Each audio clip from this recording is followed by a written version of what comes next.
Hello guys, and welcome back to the channel.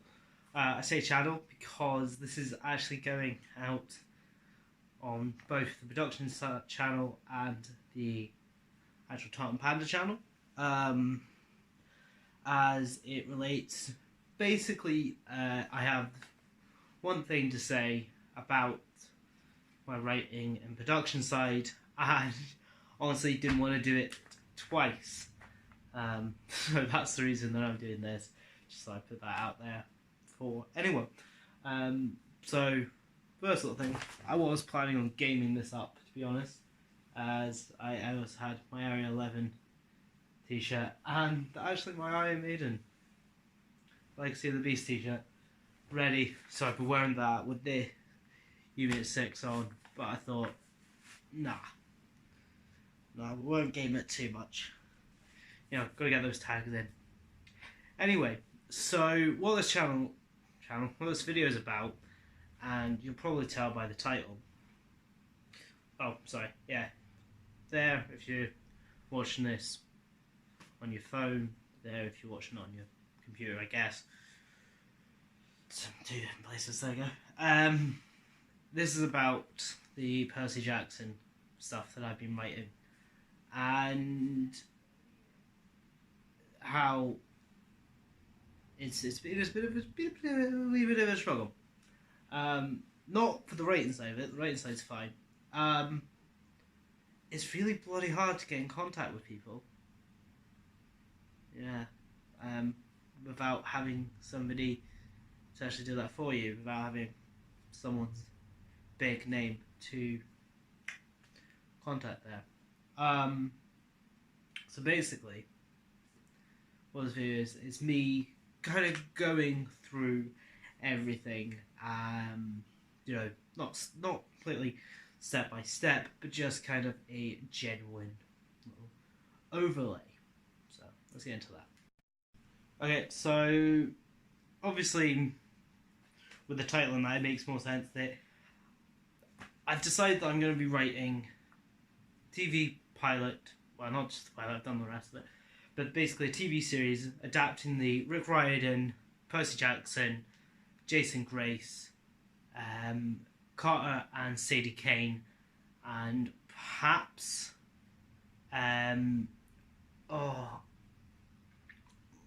something Chase. Basically the Greek, Roman, Egyptian and Norse books that he's written, I'm hoping to transpose into young adult TV series. Now I say young adult because for those who know the Percy Jackson, well actually not just the Percy Jackson, but the Rick Riordan series, many of the characters are aged, well, with Percy Jackson to start with, he was 12 all the way up to 17. With the Jason Grace and the Heroes of Olympus stuff, Jason's 17, while the youngest is, I want to say 13, I think. With the Red Pyramid, the Carter and Sadie Kane stuff, that I do know. Sadie is 12 to begin with, 13 second book, and Carter is 16. And I believe with the Norse one and the Chase, I'm just going to call him Chase. It's Annabeth's cousin from Brooklyn. No, it's not from Brooklyn, it's from Boston. The Norse one, I believe he's 16 as well. He's on age, or slightly younger than Annabeth. So this is why I'm saying young adult, because despite the fact that I don't want to, with the industry, you sometimes have to age people up from the source material. They did do this with the films. Now, I'm not bashing the films. I loved the films. I thought they were great. First two films were fantastic. I watched them when they came out. I began reading because I borrowed Lightning Thief from my mate, lives across the road. You've seen him in videos before.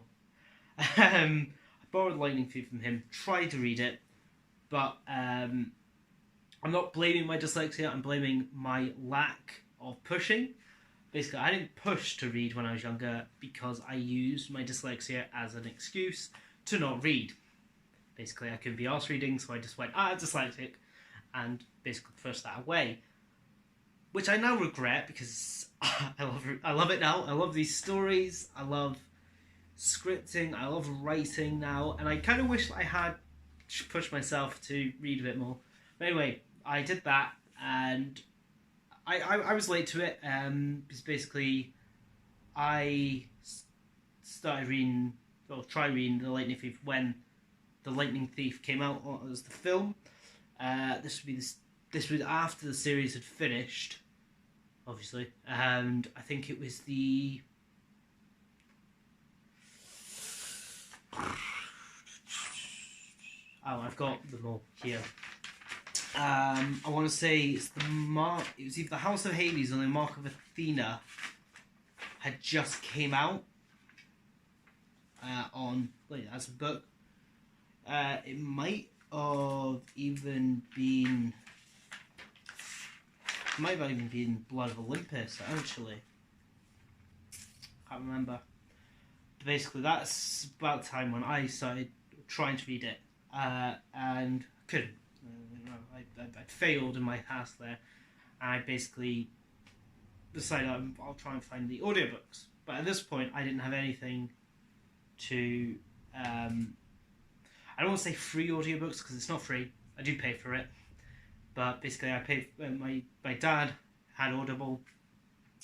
He came to me and he was like, oh yeah, we're no longer using this.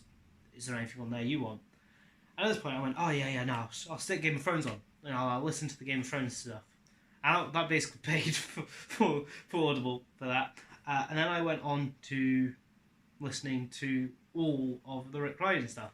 So it's Percy Jackson, Jason Grace, Sadian Carter, and I haven't yet started listening to the Norse one. I'm currently listening to the 3 short stories of the magicians and the demigod and magicians, the 3 short stories, or the second one. So yeah, basically that's what I've been using Audible for. And it was when it was about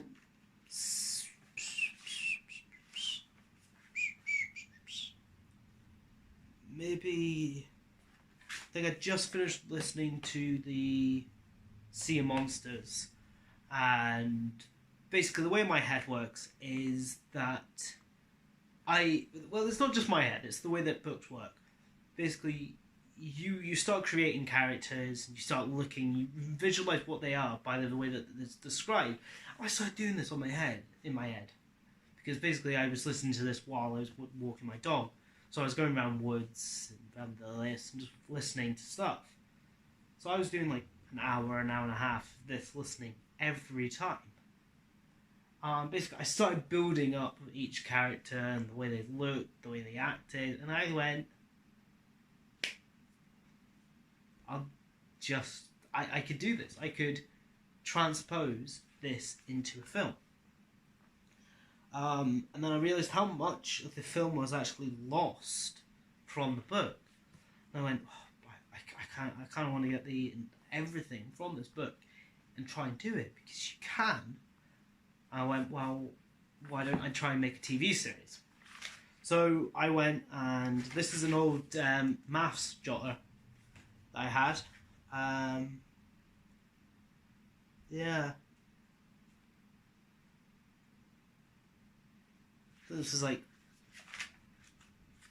4th year jotter or something. I found. Basically, I have a load of books now of these. And I started basically breaking down each of them. So I've got... so I've got like Percy Jackson, Lightning Thief, Sea of Monsters, Titan's Curse, Battle for the Labyrinth, The Last Olympian and all that, and I started breaking it down into basically 11 to 10 episodes, except when we come to the Last Olympians, which is about 13 episodes. But that's because, as I was saying, I've literally have given 2 chapters their own episodes because of the way that they spanned out. Basically, that's what I've done. That's what I've started doing. I am on to the 4th episode of the first season, rewriting it. And basically, I want to get the first season done before perhaps contacting some sort of producers sort of idea. I'm looking at I'm hoping to get in contact with Netflix, Amazon, HBO. Don't know too much about HBO because obviously they're American. This is American. I'm not gonna lie. I'm pushing for this to be a North American production. Just straight out, this is what I want to do. Probably Canada. Hand on heart, I'm hoping it to be Canada. Canada's just better. It's because obviously those who know the series, there is bits that are set in these in the forest basically, and obviously a lot of it needs to be set in New York because that's where it is, and that's what I'm going to try to do. And I will actually have been looking at filming locations in Long Island. See, I haven't done like half-assed this. I've gotten very into it. And there is places in Long Island that you could do it. So that might be an idea. And make this a fully, on-set location, true to life. Also, I'm really excited to get to, if I get to do it, then I might see if I can hopefully be able to actually take it to Las Vegas and obviously over to California, but if not, then setting in those sets would be fine. But yeah, and I've also looked into Netflix as well. A bit smaller. I've also looked at Pineapple Studios down in London. So that's BBC, BFI, and all this, which would be cool. But anyway, I know this is a production channel, less about the actual theory stuff and more about the actual content. So obviously the first one is Percy Jackson and the Lightning Thief. I've split this down into 11 episodes. So episode 1 is Epilogue. Now I couldn't think of a good title. I couldn't think of a good name for the episode that wouldn't give too much of away. Those who know the books will obviously click on it, but I want it to be kind of still exciting to pull in. But I just called it Epilogue. It probably will change eventually. But this is the first 2 episodes. The first 2 chapters in this episode. Now, this is the trip to the museum, the travelling out to the cabin, this is the school, all that sort of thing. And what I've done, now, I've seen a lot of fan stuff, and obviously from the film, they had the actor playing Percy do a voiceover for it, and I looked at it and went, that's a little cheap. I then got and used the voiceover throughout the rest of them, but I thought this opening was a little bit too cheap. So what I did is I've actually decided that I'm going to set the beginning of the series, the chunk, at the end of, should I say the start of the Jason Gray stuff, the Lost Hero. beware for spoilers here. Okay, at the start of that one, and the story of Jason Grace and that, we learn that Percy goes missing just after doing, or I can't remember if it's just after Capture the Flag or just before Capture the Flag, and basically that's where I've set it. So Percy comes out in full Capture the Flag gear, helmet under his head, 17 years old.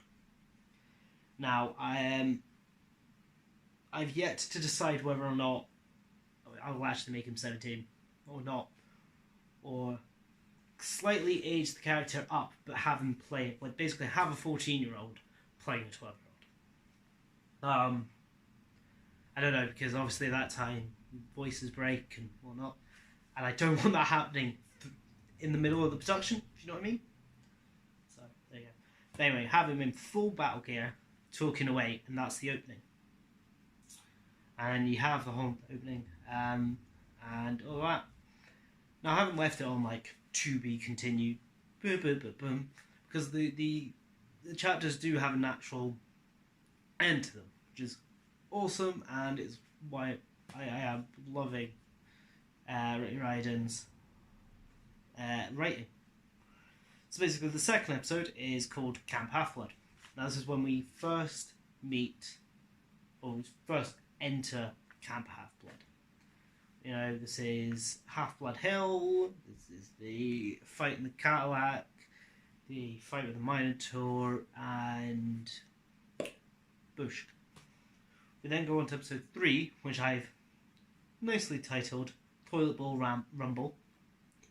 Now this is when Percy first meets Clarice, and the meat jokes about him being a child of the big three, and how she tries to swallow him, but he causes it to blast back, and blah blah blah. So then we go on to episode 4, which I've titled My Father Speaks. Now, this is, I can't remember, I think it's 6 days after Percy gets to the camp, and he's settling in. He does stuff with, this is when it shows that he's got an aptitude for sword fighting if he has the right weapon, which then leads into Riptide being a, now I can't remember if it's I think it's on his the godly side, that Riptide is bound to Percy. Basically, Percy loses Riptide, it appears back in his pocket. It is perfectly balanced for him and whatnot. And it's also when we get these little inklings that he has an affiliation for water. The toilet bowl stuff happening in the previous episode. It's a bit where he's just done his fighting and he pours water over himself and he's able to disarm Luke. So yeah, it's pretty cool, and this is where it ends up with the Capture the Flag and Poseidon claiming it. It's also, there's a bit in it where they're talking about him being able to garble through some ancient Greek, and basically I spent about half an hour looking through Greek philosophy and poetry, trying to find a really good quote. And I couldn't find one, because they were all a bit too on the nose. Then I thought, well, why don't we do something so on the nose that it breaks it? And that is where I found a quote from Homer, not the other one, the Greek one, who is Greek, but technically Turkish, the Greek Empire and borders and blah. Which is basically, even a fool understands when it hits him.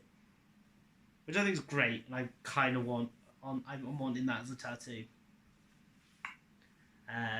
Even a fool understands when it hits him, and I thought that's perfect. It's so on the nose, because of the obviously relationship that does end up sparking between Percy and Annabeth later on in the series.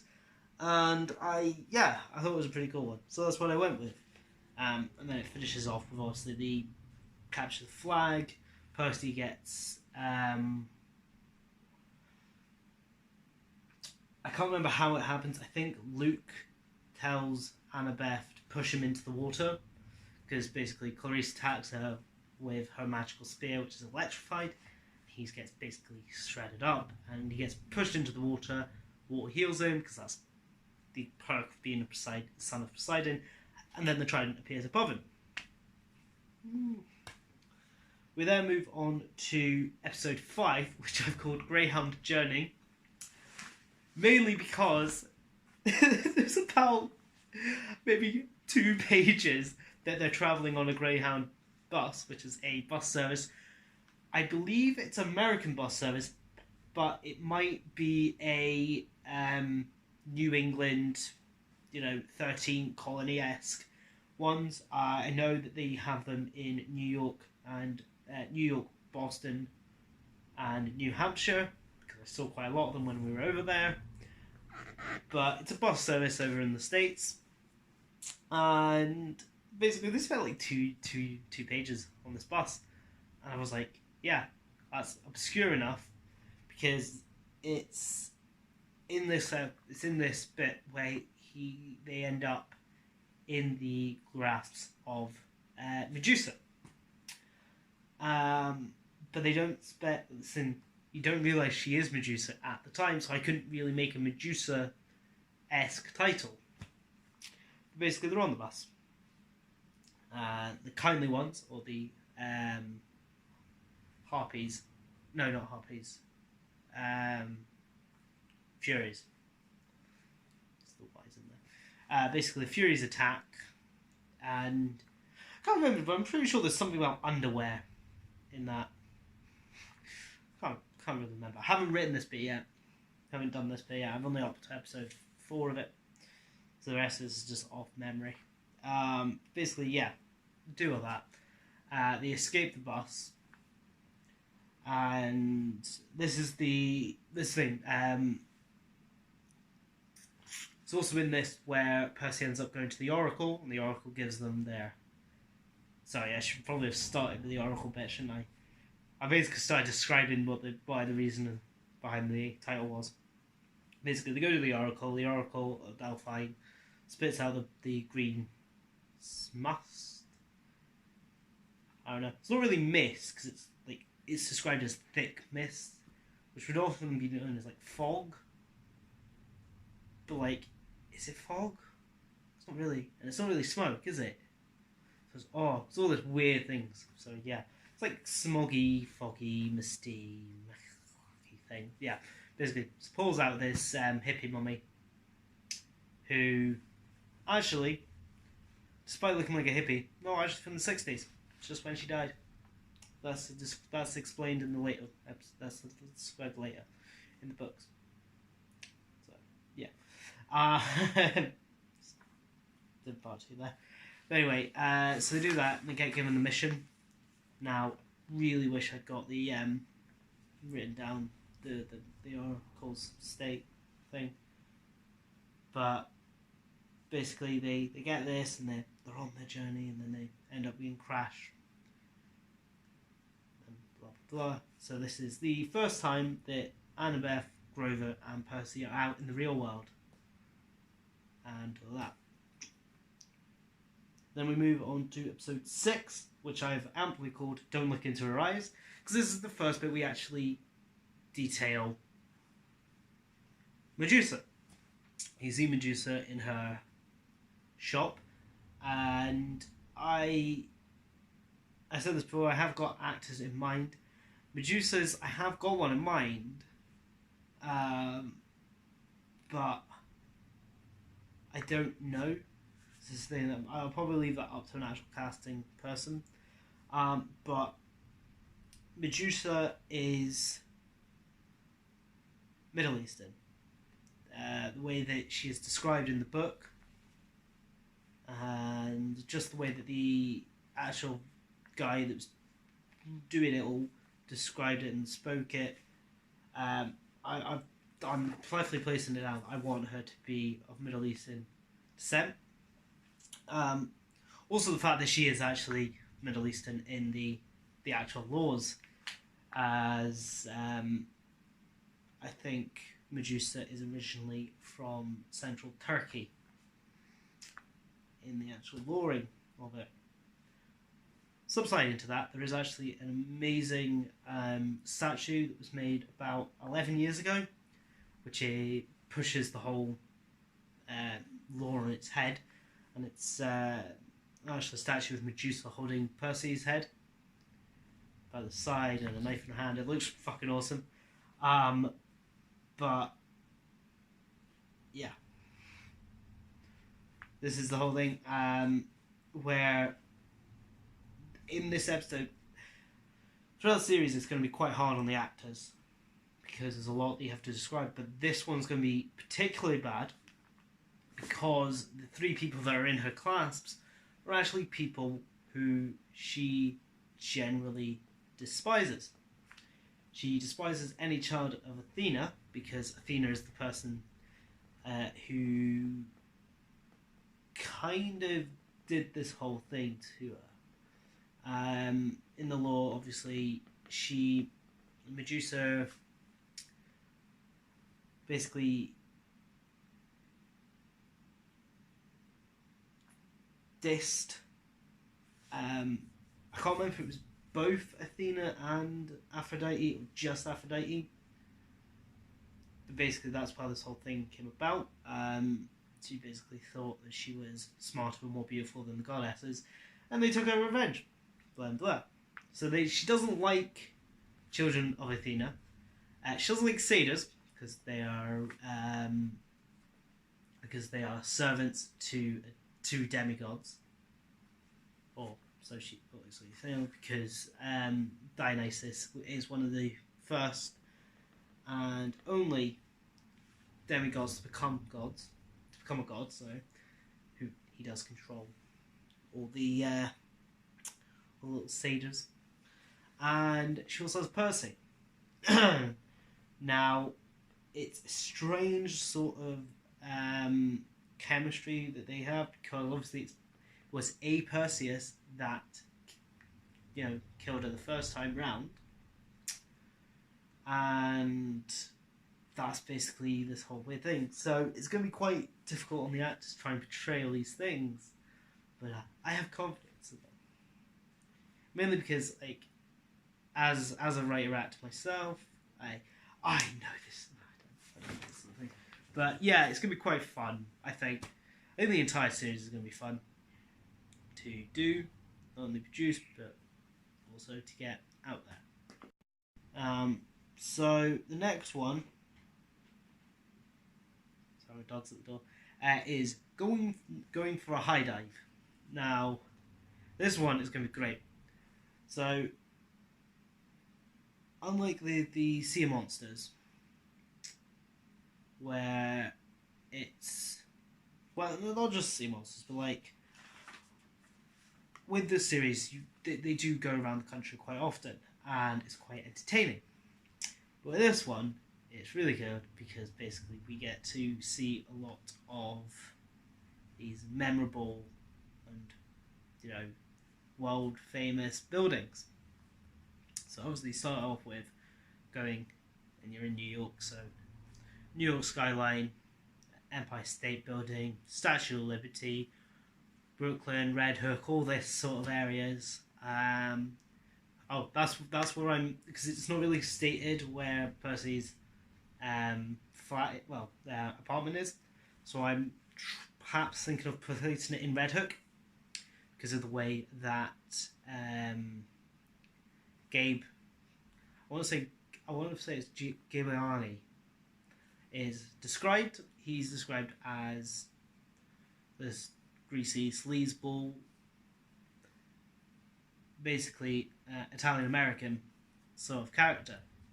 So that's why I'm saying Red Hook, because that is, or at least was. So yeah, I don't know the current status of New York, but I know that historically it was a very high percentage of Italian Americans who used to bide in Red Hook. So that's why I've decided to set his apartment. It's also a relatively well-known area. We also then get to explore Brooklyn in another series. But basically, going for a high dive is in the it's basically the arch in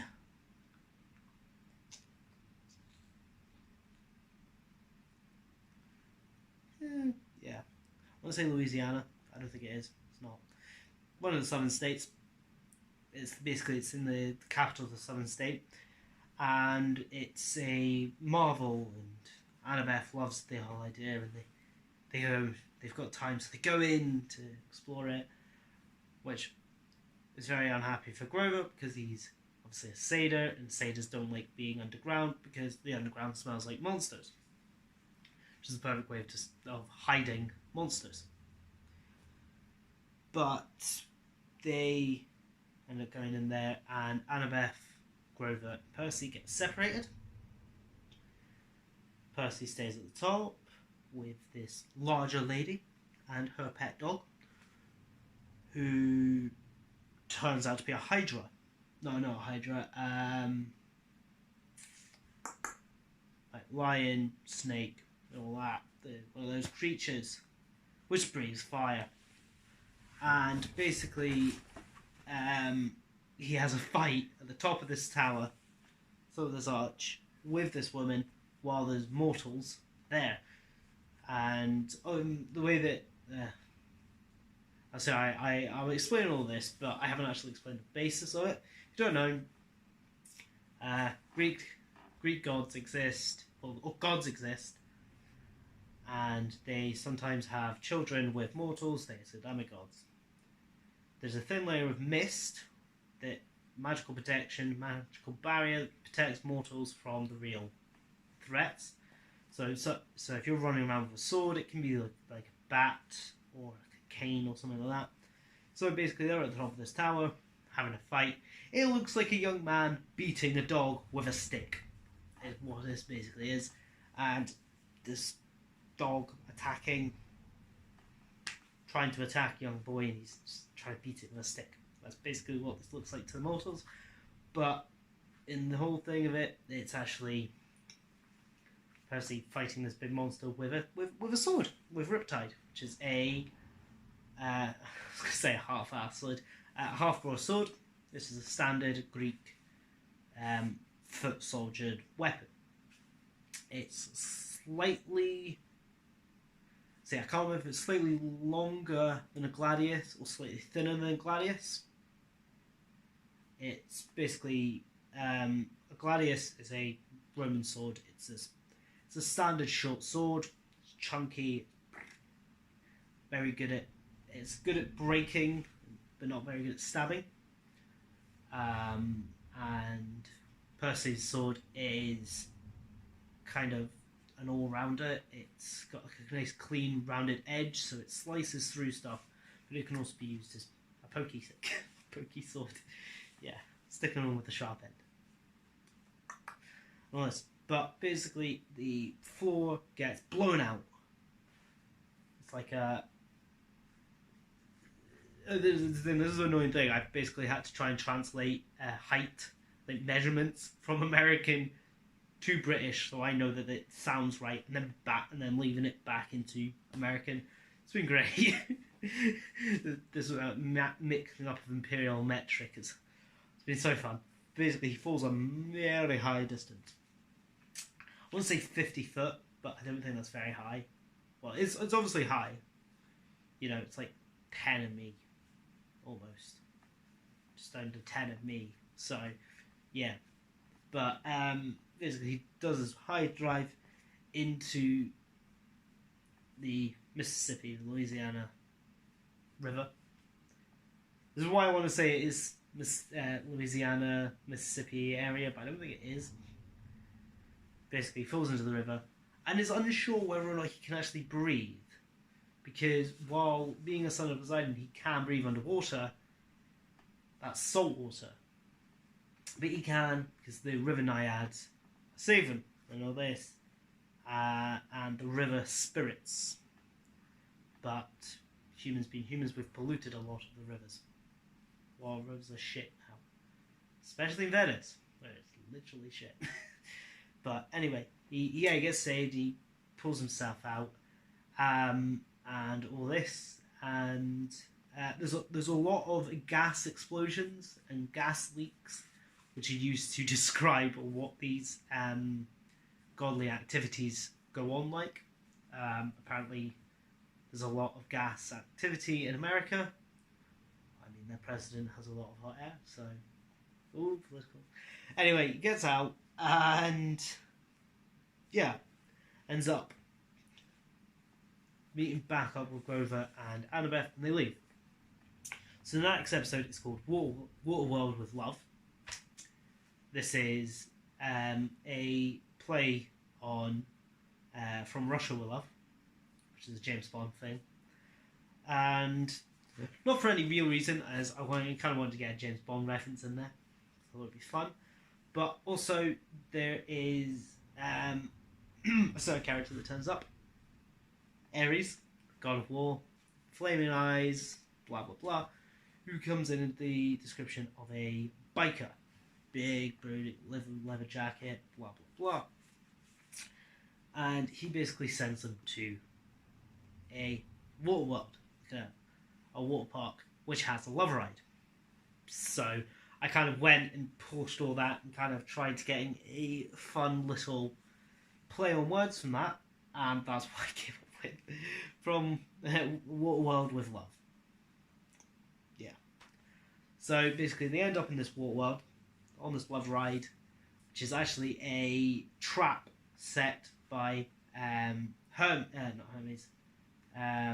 Hephaestus, the god of engineering, mechs, tech, who was I shouldn't laugh, who was thrown off Olympus by Hera because he was too ugly.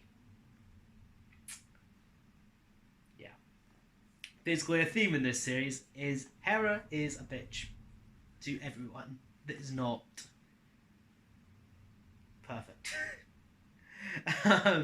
Basically, she throws them off Olympus, which disfigures him more, but actually doesn't kill him because he's a god. So so the War World, this love ride, is actually a trap by him for Ares and Hephaestus's wife, Aphrodite, who has it's like, I hate to say it's no secret, 'cause obviously it's all law and all this, but Aphrodite and Ares have a long history of getting involved with each other. So much so that Cupid, the god of love, is actually a offspring of Aphrodite and Ares. For love and war are just this. Love and war are the same side. Are two different. I've actually got this written in one of them. It's going to come in there. Love and war is two sides of the same coin. But basically, Hephaestus set up this trap to catch Aphrodite and Ares in a sort of trap of bronze spun webbing to be advertised live on Olympus TV, which is a TV channel specifically for Olympus because the gods have had to adapt. But the web, well, the threads are produced by spiders, which actually children of Aphrodite, Athena, are petrified of spiders because of the mother again. Basically, Athena was challenged to a weaving contest by Arachna. I think it's Arachne, I think it is. And basically loses, but turns Arachne into a spider and claims that it was null void because she's half spider, therefore of course she's going to be an amazing weaver. She wasn't half spider at the time, but Athena changed her into it. Therefore Arachne's children then torment the children of Athena, and is why they have a great fear of spiders. So basically Annabeth is freaking out at this point, so Percy has to try and save them by controlling water and basically flooding them through this tunnel of love. So that's going to be entertaining to film, I would say. Basically they do that, and they go back to Ares. Ares is like, yo, thanks bro, and put them into the back of a van, a circus van, with an albino lion, zebra, antelope, all this. And basically it's just a scene of terribleness, basically just animal abuse to these poor circus animals, which is horrible, honestly. But basically they end up driving to Las Vegas, and they, when they get to Las Vegas, they let the animals out. So the next episode is Who's a Good Boy? Who's a Good Dog? Question mark. Who it is. Basically, once the gang gets to Las Vegas, they enter the Lotus Hotel. Now, the Lotus Hotel is based off of a story of the three sisters who feed heroes sort of a lotus paste, which puts them into euphoria. This is a state of happiness, and basically they forget time. Now they're in this hotel, there's video games and rides and food, you get given cards which is like unlimited, these hotel rooms are amazing, anything you want it just appears, and blah blah blah, and everyone's having a great time. Percy's playing video games, and he turns to a guy who looks like, he's like, oh, this guy's dressed like he's in the 60s, he looks like Elvis. And he talks to me, he's like, oh, why you look like that? And he's like, what do you mean? It's like, well, what year do you think it is? And he went, what sort of stupid question is that? Obviously it's 1964. And this is where it clicks that this guy has been in here so long that he generally doesn't know that 50 odd years has passed. So Percy pulls Annabeth and Grover out, and it turns out, despite the fact they only think they were in there like an hour, 2 hours, they've actually been in there 3 days. So they've lost a huge chunk of time to get from Camp Half-Blood to the underworld to basically retrieve what was lost and what they believe is stolen by Hades. But they get out and they get to California, because obviously the gateway to the underworld is in California. It's actually in Los Angeles, and it's in a kind of recording studio, because City of Fallen Angels, blah blah blah. So they end up talking to Karen, who's the Omen of the Dead. It's strange. Who allow with a few greasing of the palms with gold ducats. I think it's drachmas, gold coins, Greek coins basically. Allow them to pass over the river Styx without actually being dead. And they get to the point where you got the 3 steps. You've got basically checking points. It's like security, airport, some train stations, all this, and you have to go through. Now, there's an express line, there's a normal line, and then there is the Fields of Alkmaar. I think it's that. Basically, the Fields of the Fields of Punishment, which is basically you just wander around for the rest of your life in those fields. You get to see. You can see Hades' palace. You can see Elysium, and all that. But you just wander around and all this.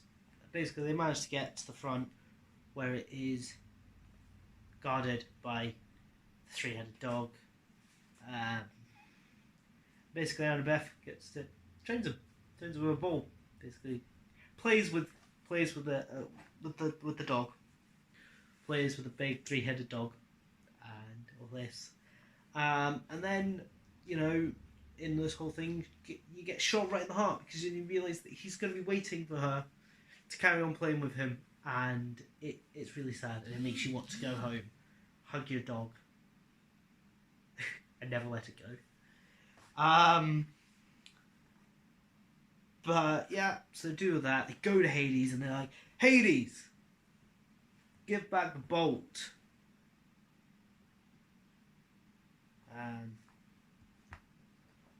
And Hades goes, okay, I'll give back the bolt if you give me back my goddamn Helm of Darkness. And they're like, what? We haven't got your Helm of Darkness. And it turns out that Percy has the bolt in his bag, as it was with him the whole time. As he was actually tricked into bringing the bolt to Hades. But he wasn't meant to give it to Hades because another present that a certain character gave him, I'm not going to say that because it explains in the end, was actually meant to pull him down into Tartarus. Tartarus obviously being the bottomless pit, or the semi-bottomless pit that all monsters derive from, and is also where the remnants of Kronos, the king of the Titans, and father of the gods, bite. Now, Percy didn't get pulled into the Tartarus because he managed to get away from it. But, it turns out that Percy held the bolt the entire time without actually realising it was hidden inside something else. Basically, oh shit. They then managed to leave. Now this is where it is slightly different, because in the film, he leaves with Annabeth, but he also leaves with his mother. Now I didn't go dread into it. Like, if you know it, and obviously the Minotaur attack means that Percy's mother was also taken to the underworld, was teleported to the underworld, not killed. But in the film, he gets to take her back, leaving Grover in the underworld. But in the books, he doesn't. All three of them actually rise to the top, because his mother basically says, no, I'll stay here. So when they do eventually leave, they get to get confronted by Ares. And then Percy fights Ares, the god of war. Yeah, that's fun. On a beach and all this. And basically, throughout this entire time, Percy is actually on the run. Officially, because Gabe says that this kid was mad, and basically was a mad kid, was throwing out all these schools. He was throwing out schools, but that's because he's a demigod. Kind of happens, and all this. So they're on the beach of LA, having a fight. Cars blow up, cops do this, but basically Percy manages to slice the back. I can't remember if it's a slice or stab through the heel of Ares, allowing the Ichna, the golden blood of the gods, to pull out and basically forcing him to retreat. And then Percy basically is able to spin the story of, basically, oh, no, you see, it was me, I got kidnapped by this crazed man, and all this, and it basically turns out that the story gets pulled that Percy was kidnapped by this madman, Ares, and finally got pulled up the guts to pull one of his guns out and basically free himself from Ares' grasp. And all this, but Percy, being smart, basically went and said on live TV that if you go to Gabe's shop, then he's giving away free electronics, basically to screw his stepfather and all this. So, but they get on a flight, which is a big no. You now go into Zeus's airspace.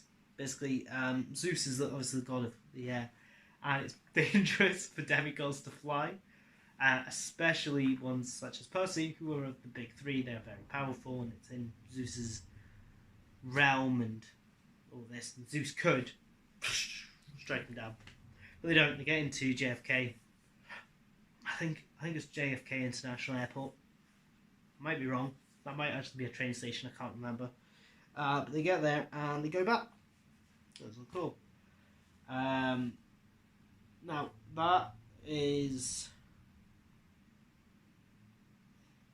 They go on to the next one, which is I am Kronos. Sort of.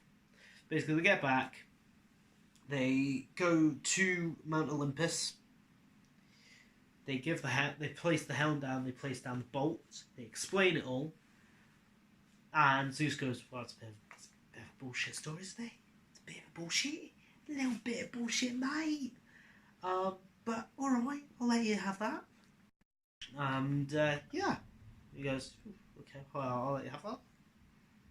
And Zeus goes, "Well, okay, you've returned me the bolt. You say you didn't steal it. I believe that you didn't steal it. Okay. You've also returned the helm. Didn't know that was missing, but cheers. Hades can have his helm back. What? Cheers. Right, bugger off then." And Hades goes, "Well, no, I'll help him. Do you want something for doing this?" And he goes, "Can I get my mum back?" He went, "Oh yeah, boom. Sally's back. Mrs. Jackson's back. Ideal." So they go back to camp, and it's like the last day, and all this, and Percy's in the woods, and he sees Luke Cassidy, this Hermes guy. He's 17, strapping, got a little scar. He has a cool sword. It's half bronze, half steel, which he calls Backbiter. This sword can kill monsters with the bronze side, the magical metal of the gods, but also has a steel side which can harm humans, which is a little weird. Why would a demigod need this? But it turns out that Luke's actually been corrupted by the god of the king of the Titans and the father of the gods, Kronos, and it's actually Luke that stole the bolt, gave it to Percy, gave him cursed shoes that was meant to pull him into Tartarus to deliver the bolt to Kronos. This very powerful weapon. And start the next big Titan war. He then poisons Percy, Percy's lying there and all this. Luke gets away. Percy's saved, thankfully, and that's basically what happens in that episode. And then the final one is I'm in the big house again. This is basically Percy has to explain everything and so everything through, you see, and blah blah blah, and so on, so on. And that is the end of the first series. Now, I'm only going to go through the episode names, and all that, because these are ones that I've not touched on at all yet. But season 2 is obviously Sea of Monsters. So basically, this is the ways that these have came. These are more, playful and on the nose sort of jokes for the actual episode. So episode 1 is Cannibals and Wedding Dresses. Second one is Hags and Bulls. Third is Chariot Racing with My Brother. Then we have Monster Ship, which is episode 4. Episode 5 is the USS Birmingham. Episode 6 is Boom Goes the Engine. Episode 7 is Annabeth's Dream. Episode 8 is The Queen Falls. Episode 9 is Party Ponies. And episode 10 is An Unlikely Friend. Now, basically, this is all about the journey to the Sea of Monsters to get the Golden Fleece, which originally the first Jason and the Argonauts embarked on to get the Golden Fleece because someone's poisoned this big oak tree that helps protect Half-Blood Hill, which is also the remnants of the last child of the big three, Thalia Grace, daughter of Zeus. Someone's poisoned the tree. There's someone's Luke, just to put that out there. And basically they have to get the Golden Fleece to heal the tree. They get the Golden Fleece, they bring it back, put it on, and it works slightly too well. Because not only does it heal the tree, but it also brings Thalia back from the dead. Because it turns out Thalia hasn't actually been dead, she's just been on like the last seconds of life. So when they put that on, she gets healed to full, and Thalia's back. Therefore, there's not one child of the big three, but 2. And Thalia at this point is 15. So there's only like, I think Percy is coming up for his 14th birthday, so there's literally a year in them. And then we go on to the Titan's Curse. This is sort of a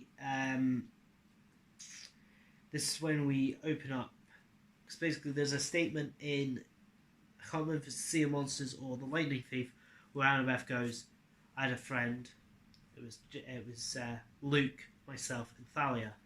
I think you'd get on with her. You'll either be the greatest of friends or the worst of enemies. Mostly because the children of the big three, that's what happens. Children of the big three are automatically headstrong. They automatically butt heads all the time because they are leaders. They are natural born leaders. Therefore, especially Poseidon and Zeus's children, they both want to lead, and it gets a bit complicated, but it is a fantastic rivalry that happens.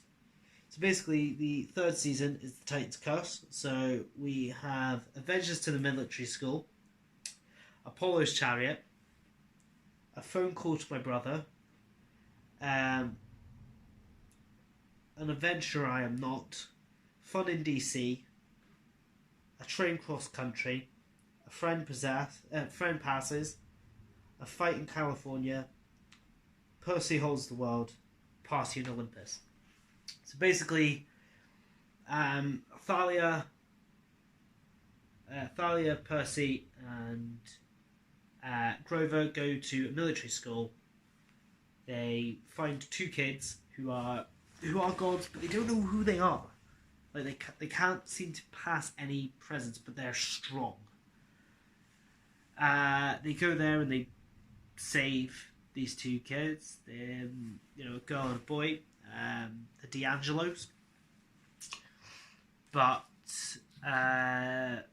they basically save them and they take them back, and it transpires that they get saved by the Hunters of Artemis. Artemis being Apollo's sister, the Huntress. And basically they all go back to Camp Half-Blood. They have a little fight, like a pretend fight, like a capture the flag between the Artemis guys and girls, because they're all girls, there's no men allowed. They're all maidens, they're all like 12. because they get trapped in their like not pre-pubescent, like maiden-headed bodies. But they have a little fight. It's all fun and games. And then as they're doing a list, the Spirit of Delphi, the host, leaves the attic, walks, and basically gives a prophecy. This prophecy is that they have to go to San Francisco to help a friend in need and to stop a Titan escaping. This Titan is unknown. So basically they decide that it's going to be two from Camp Half-Blood, technically 3 from Camp Half-Blood and 2 from the Artemis, but one of them is the D'Angelo girl. I can't remember her name. I'm really annoyed by that. She decides that she'll become a hunter of Artemis. So she's kind of the central ground. So it's the leader of, it's the leader of them, Zoe Nightshade, girl, Thalia Grace, and Grover. Yeah, no, actually, it's just 4. It's just 4 that go. They say there's only 3, but Grover, sadly, Grover doesn't really count as a person. It's because technically the Hunters of Artemis don't have to be demigods, and they could be mortal, whatever. So the 4 of them go, 2 from the Artemis and 2 from Camp Half-Blood. And Grover's only allowed to go because he's a satyr, not a boy. Sounds bad. Really does sound bad, I know. Basically, Percy's like, the fuck? Oh, I want to be on this. So Percy's like, nah, I gotta be on this mission too. So he gets on his little Pegasus and he flies, follows them, basically. But they do all this and they start traveling. It's not just because Percy's like, bitch, I want to be on a mission. It's basically because he's worried about Annabeth, who's missing, and he hopes that this mission would help find Annabeth. And that's the real reason, because he doesn't know her yet, but he loves her. But basically, they end up in DC, and the D'Angelo girl says something strange and out of it. She's like, oh yeah, this thing just doesn't seem right. Like, this wasn't here last time I checked. They were like, these tunnels have been here for like, who's the president? And they go, blah. He's like, yeah, who's the last president you remember though? And it turns out that both the D'Angelos have actually been stuck in the Lotus Hotel since I can't remember if it was 1940 and 1948. Basically, they've been stuck in there since World War II. This is a big thing, because it then describes who their parentage is. But basically, it turns out that they were actually in the Lotus Hotel, and that's why they don't recognise anything. So they were actually from the 40s. Very strange. It's very strange indeed. But basically, basically they end up going to San Francisco. They go on a train. They meet Apollo again, because Apollo's like that. Little sad note here. I'm actually getting an Apollo tattoo from this. How dedicated I am. But yeah, basically they meet Apollo on a train. They travel across country to San Francisco, where they go to they go up a mountain, Mount Helen. I think it's Mount Helen. Might be wrong there. Basically, the mountain that's in San Francisco, and it turns out that it's actually because that's where the Titan stronghold is. Titans are rising, and the Titan that they've gone to meet is what's his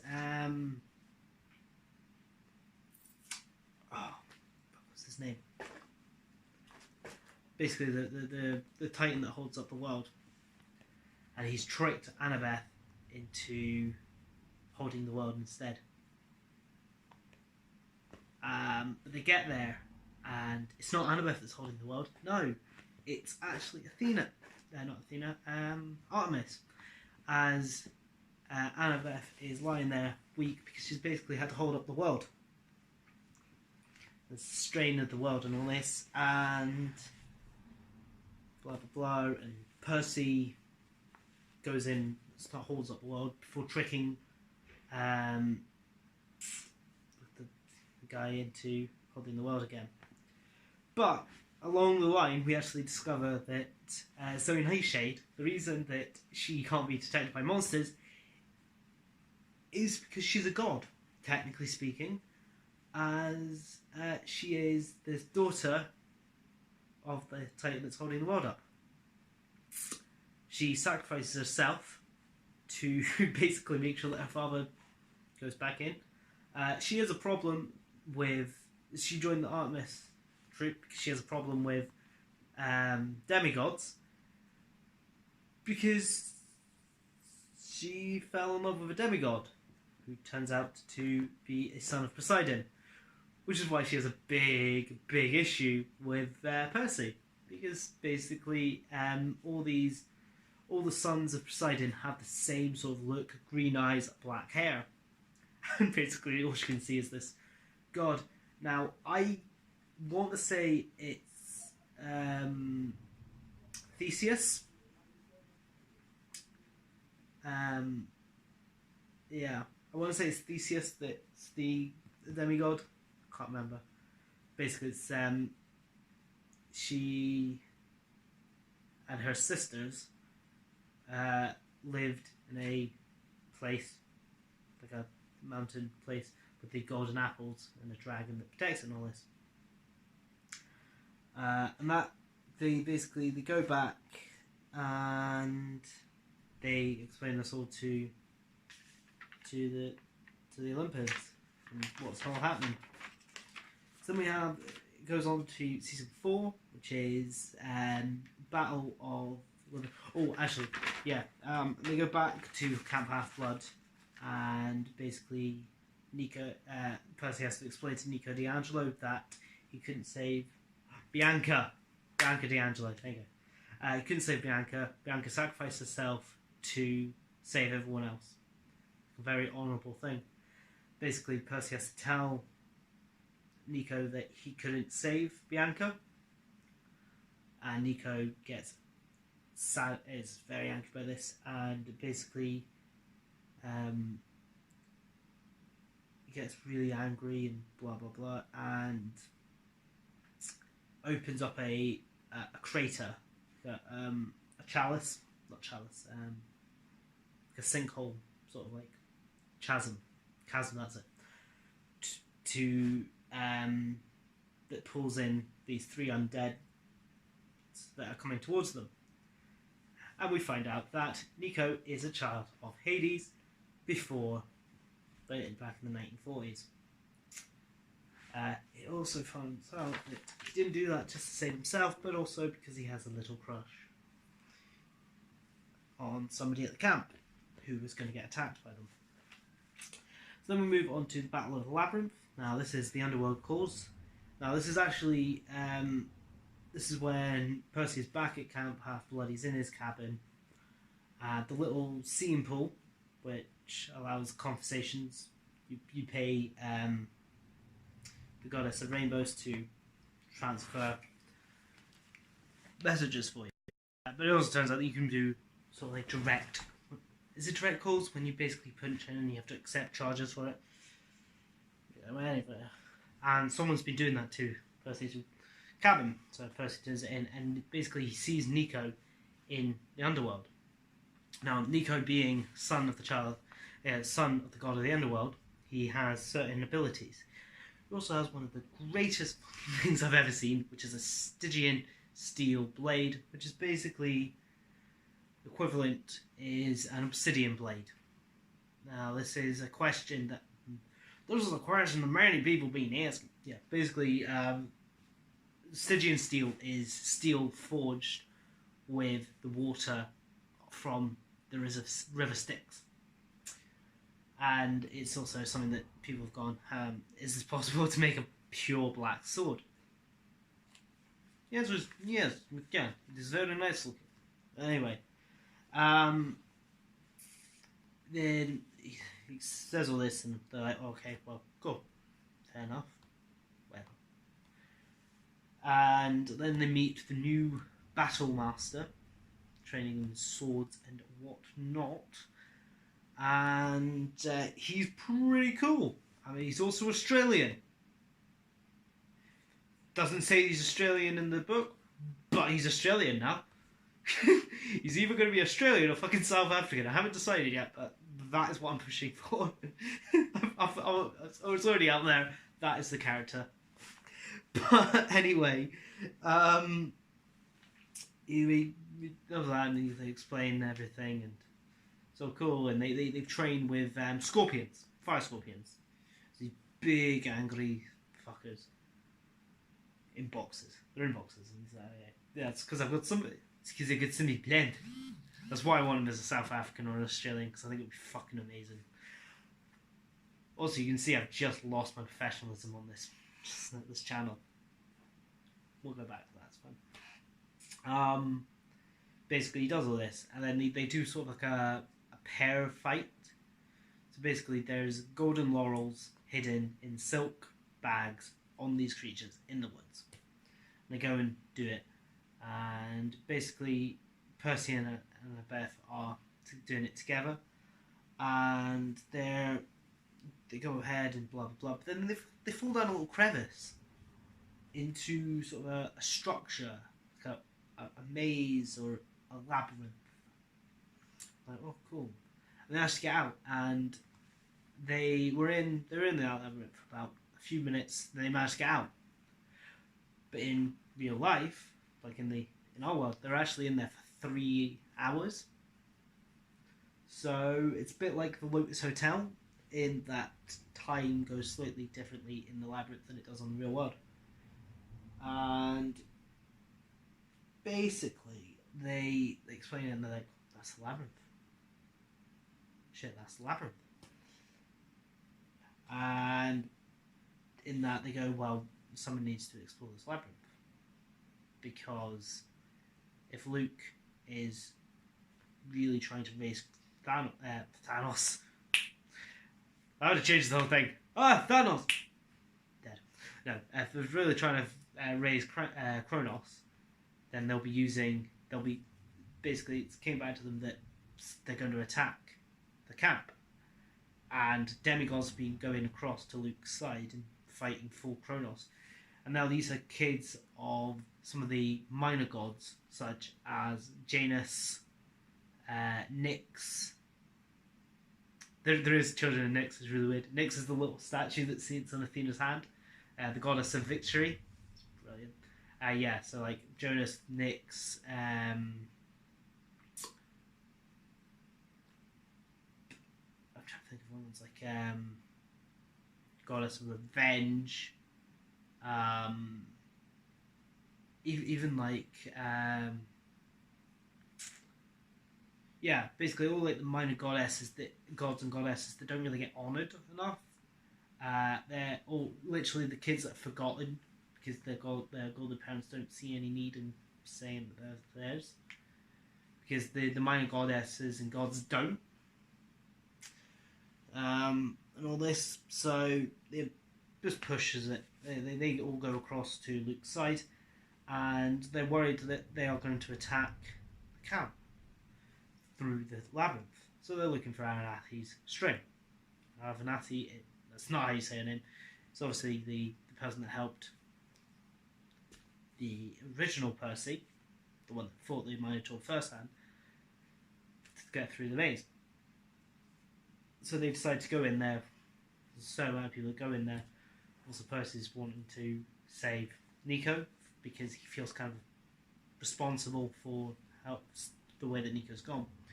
So go in, and they come out at the Triple G Ranch. So this triple-headed guy who turns out to be a right old see you next Tuesday, and is actually selling has actually sold them out to Luke and all that. But they don't know this at the time. He basically, they send him in, and Percy goes, "If I can clean that out, will you let my friends go?" He goes, "Yeah, sure." Now these are flesh-eating horses. Percy has an affiliation with horses because his dad made the horses out of the foam of the sea. But these ones don't care. They want to eat them anyway. And he goes, "Oh, I don't know." Now, the last time this had to happen, they literally, the demigod sweet talked a nymph into using the river. So Percy went, "Oh, well, it goes down," and goes, "Oh, and she goes, "No. Last time that happened, it poisoned my lake for millennia. So, no, I ain't happened." He goes, "Well, how am I meant to clean this then?" He goes, "Well, you're the son of Poseidon. Use the water." He said, "Well, there's no way I can pull that much water up." She goes, "You don't have to." And this entire area, now, I believe this is like Arizona, New Mexico area at the time, and he goes, "This entire area used to be underwater." And then it pulls out that Percy, using all his strength, can actually control any sort of water or liquid. So he actually pulls the salt water that was in the ground and basically blasts the entire pen and cleans out the shit. Which is not, I don't mean that as like stuff. I mean literally it's horse manure. Shit. Washes that all away. But Janus has gone, "Oh, cool. I don't care." So Percy fights him. Now, he can't be killed because he's got 3 heads, 3 hearts, and blah blah blah. So you actually have to you have to penetrate all 3 hearts at once. Now Percy does this by, he fires an arrow that goes through the side and out the side, catching all 3 hearts, dead. He saves not only his friends, but he also saves Nico. So that's all good in the hood. But they all go back into the labyrinth. Nico leaves them, and they're like, "Oh, damn it." So they're in the tunnels, and they meet with the god Janus. Now, Janus is the god of doors, and is, I can't remember his affiliation to the goddess of magic, but because the goddess of magic is actually also the goddess of crossroads.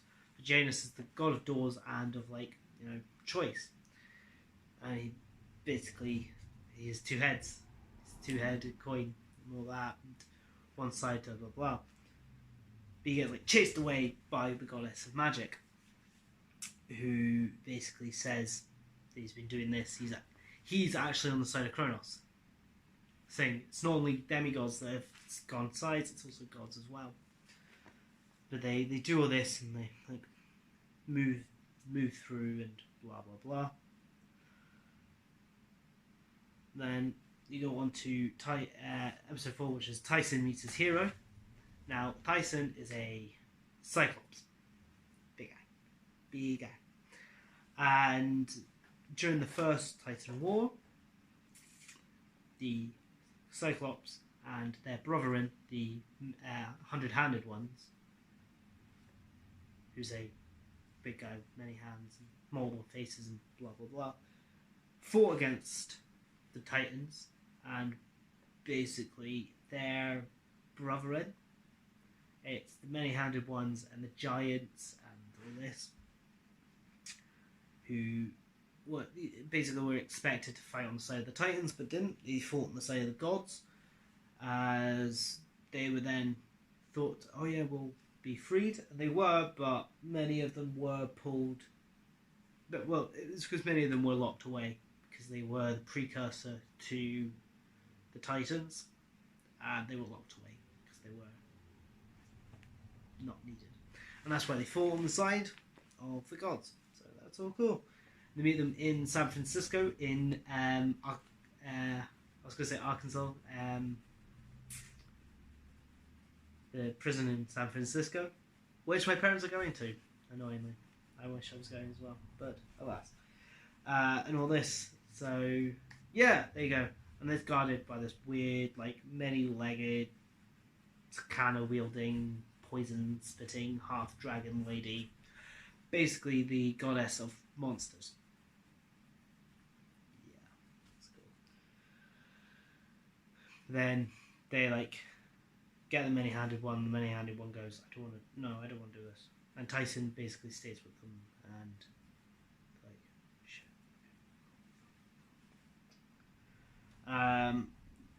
They go back into the labyrinth, and they end up in Mount Helen, which is an active volcano. Percy finds the first sea creatures, sea monsters, and the crafters.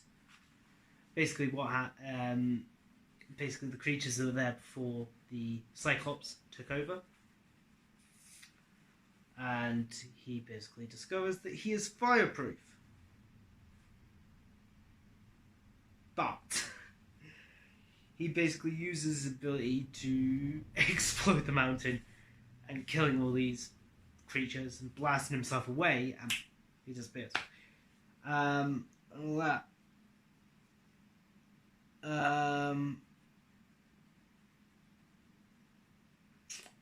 Yeah. And that's pretty cool, and he's like... We then go on to the Mount Helen battle. This is literally a physical battle between them. Then we have Mortal of the Sun. Basically, Percy ends up on an island with Calypso. Not the music, but the Titaness? Daughter of the Titans. Of a Titan. And basically she's been placed on this island because she fought for her father, not gods. Because she's a god, she's a goddess. So she should have fought on the side of the gods, but she didn't. She fought on the side of the Titans. And yeah, it was placed on this island where every so often a man would drift from the shore. A boy that she couldn't help but fall in love with, but knew could never stay, and that was her punishment. And basically, once it was clear that the person in question couldn't stay on the island, says I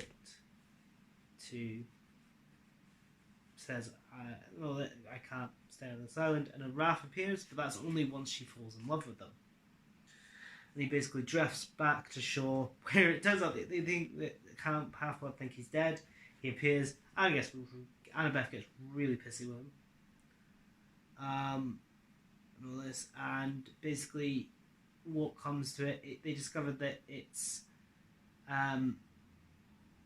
they know it's actually the fighting teacher that's been feeding this information to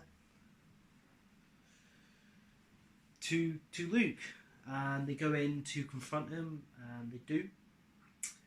I can't remember where exactly they go along here, but basically Percy has a fight with the god of sort of a half thing, Half-Blood, so another side of Poseidon, who he basically kills. We meet Ethan. It's a character that I've actually decided is going to be a key player. They go back in, and they end up in the center of the labyrinth, which is in the Grand Canyon. There you go. Which is Daedalus. Basically, Daedalus is his inventor. It's his son, Oedipus, the guy that flew too close to the sun and died. Basically, that's Daedalus' son. Daedalus has managed to turn himself into an automatron, and he's been living all these years. And he basically sacrifices himself to save save Percy and Annabeth, and he gives Annabeth his laptop. All this, and then there's they're like going through the maze, and they end up in a sort of like chamber, which is actually the Chamber of the Wild, and this is where the God of the Wild has been living and unfortunately dies. Gods can die if their sacred land is completely forgotten. If they are completely forgotten, nobody remembers them, then they die, and all this, and basically Grover becomes this sort of like messiah messenger to say that Pan has died, and that the wild is within everyone to try and protect.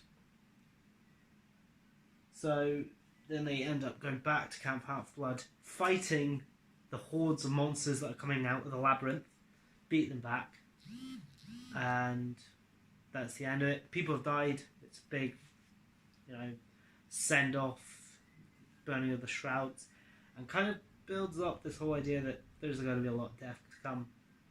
And then they end up back in New York at Percy's birthday, his 16th birthday. So it's a big birthday. They end up there, and there's a little on the door, and Bushka, Poseidon appears.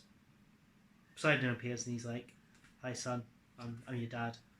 Introduces himself to everyone else. It's like, "Yeah, I'm Percy's dad," and all this, and gives Percy a sand dollar.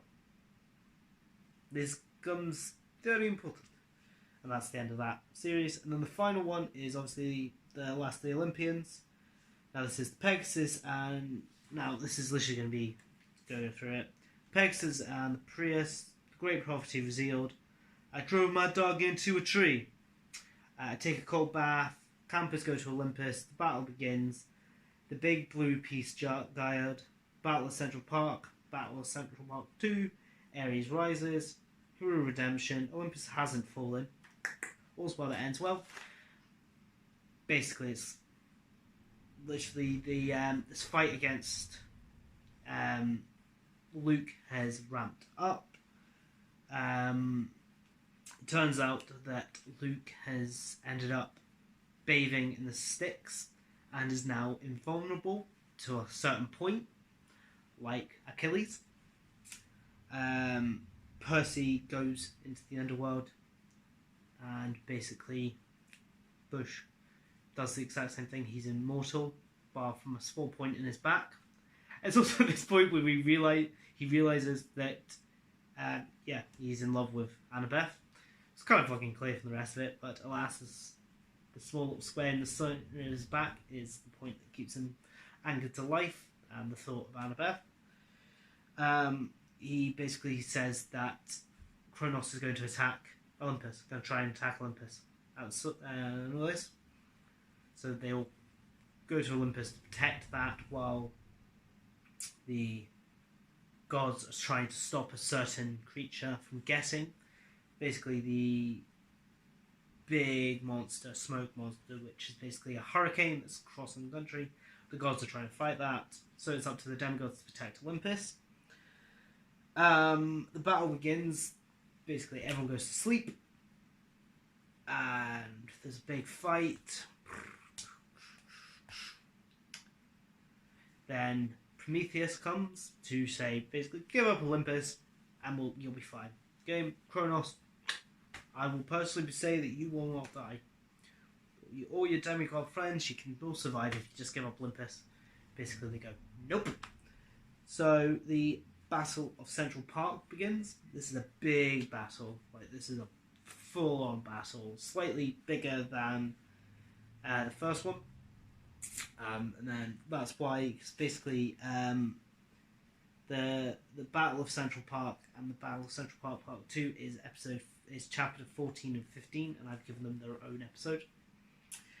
Ares Rises is basically a Leviathan attacks. This is a wingless dragon. But this Leviathan can only be killed by a child of Ares. And a child of Ares steps up, kills the dragon. So again, Hero Redemption is because the camp leader for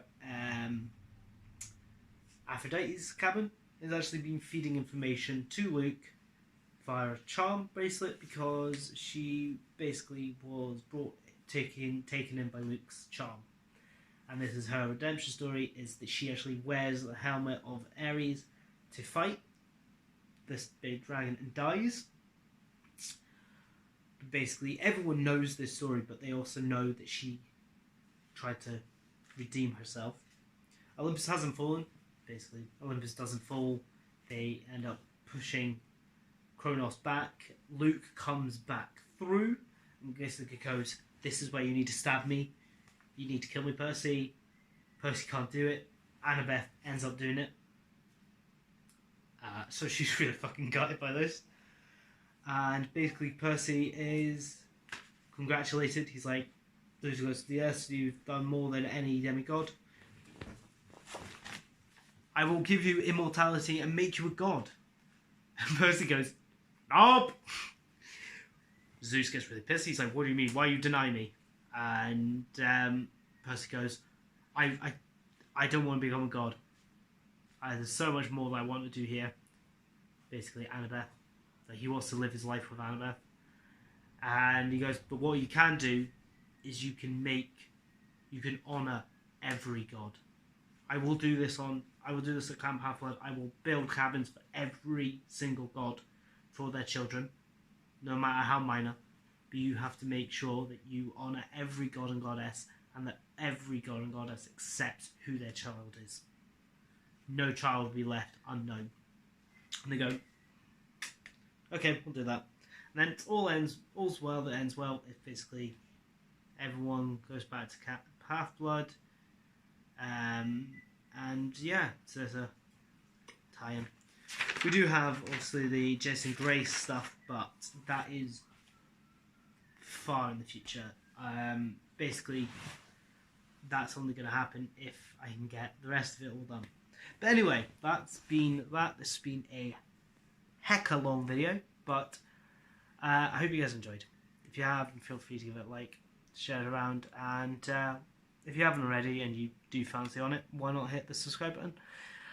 I don't upload much on this channel, but when I do, they are hecka long videos, so, you know, you've been warned. Anyway, I'll see you guys later. Cameron out.